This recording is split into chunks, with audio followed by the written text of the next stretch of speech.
All right, today we're going to talk about the coin game. For the coin game, you will need a passage of music that you cannot play at your desired tempo, that you need to speed up. That's one.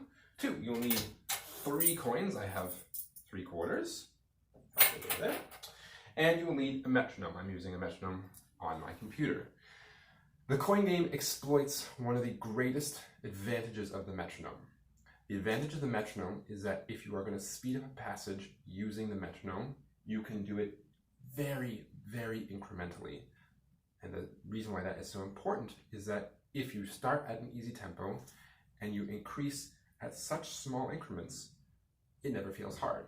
Whereas if you do it by yourself and you say, I'm going to do it slow, and then I guess I'll do it medium, and then you do it fast, and that fast tempo still feels really fast. The key to playing a fast passage well is to play it so that it never feels fast. So, I have my defined passage. It's 4 bars of the Bach Prelude for the Third Partita. And the way the coin game works, I'm going to start the metronome, and I'm going to play this passage for you. I have 4 bars of music. Here we go.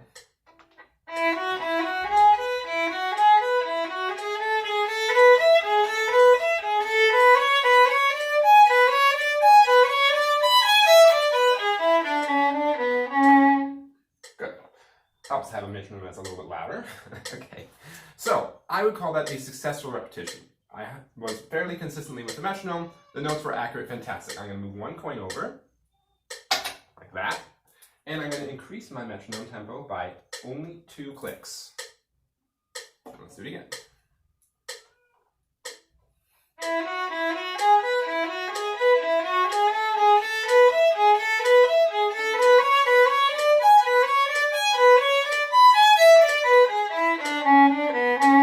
Fantastic, that was also successful. 2 more clicks.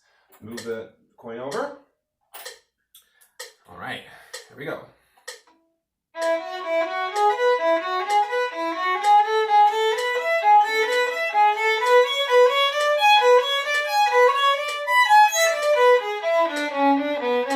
Good, so that's my 3rd successful repetition.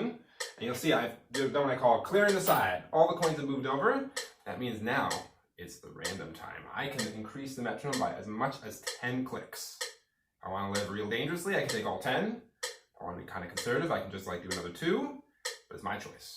I'm feeling a little bit wild today, so I'm going to go with 10. Move the pile back over. Let's go again.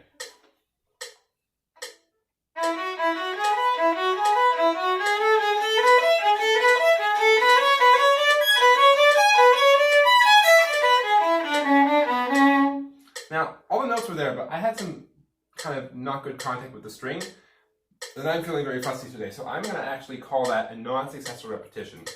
If I have a non-successful repetition, I can take as much tempo off of the metronome as I want, and in this case, I'm going to take 6 clicks off.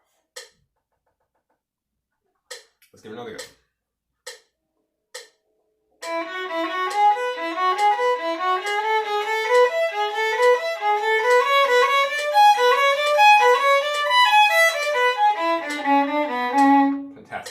That was successful. Increase the metronome by 2. And move the coin over. Stop that. That is the entire coin game. There are a few rules. If you have a successful repetition, you move a coin over and increase the metronome by 2. Every successful repetition, move a coin over and increase by 2 until you get to that last one. That's the wild card. You can increase by as many as 10 clicks. If you have an unsuccessful repetition, all the coins go back over to the other side, and you can remove as much tempo off of the metronome as you like. It's very important that you start with a defined passage, something not excessively long, and the point at which this starts to feel challenging or fast, that's where you stop for the day.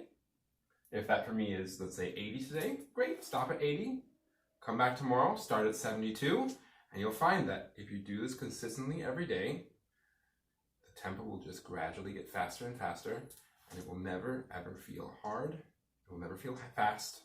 It'll always be kind of easy.